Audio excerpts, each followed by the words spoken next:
Hey guys, so now with the Galaxy S6 right around the corner, it's gonna come in 1 month from now, on April the 10th, I think it was. So today it's March the 10th. So let's take a look at some earlier Galaxy S devices here. Also heard that the Galaxy S6 has been pre-ordered, 20 million pre-orders. 50 million was the regular Galaxy S6, and then 5 million was for the Galaxy S6 Edge device. So let's take a look at my Galaxy S flagship devices. And yes, I don't have the Note series here. I only have the Galaxy S flagship devices that I have picked up since I started to do phone videos. I don't have the original Galaxy S because I didn't do videos back in those days. But I started 2011 with the S2, and then we had the S3 that continued my smartphone journey, and then the S4, the S5. Have very good memories with all of them. So let's go over a little bit the specs difference. The Galaxy S2, of course, phone from 2011. Definitely a cool phone that started a lot of my phone videos with. I have a special casing here, plasticky phone, removable back, and it still works today. As you can see, it's still very usable. This one I am running on Android 4.1.2. It's not that old Android version, but this one had a specs of a 4.3-inch display. It also had Exynos 4210 dual core 1.2 GHz. Was a big popular dual core device. Definitely very popular device. And the Mali 400 GPU is a great gaming experience. Very cool design also. Typical Sammy design there back in the days. 1650 milliamp battery, what also was inside of this one. And then I picked up the next year, actually, I think it was 2012. Yeah, 2012. We got the Galaxy S3, which was a kind of like a random phone in terms of its design. It got this like very weird design, with very weird design here on the sides.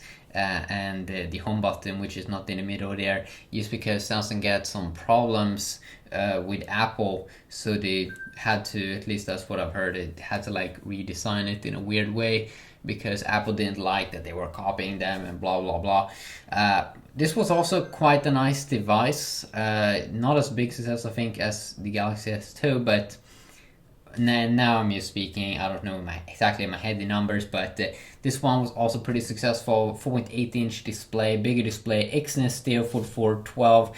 Quad core, actually was a quad core phone, which definitely was really cool back in the days. And also screen resolution, I think it's 720p display. I remember my unboxing, I was really happy with this device.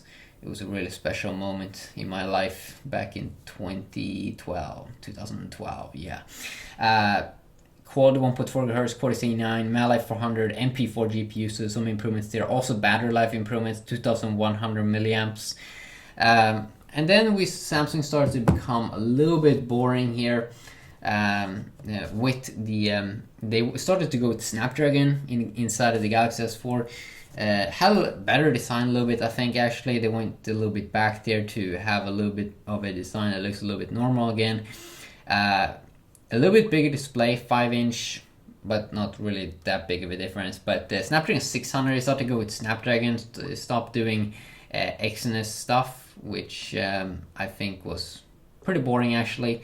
Snapdragon 600, quad core 1.9 GHz. Still quad core there, but a little bit higher. Adreno 320 GPU, which was a GPU that's not really that impressive in like GTA games, so that was definitely kind of boring.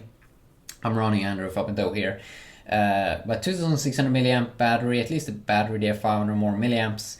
But overall, it was still, it wasn't really that of a cool super change compared to the S3 and these two.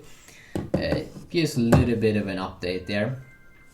And then we do have the S5, which was a phone that didn't become that popular because it was also a little bit boring.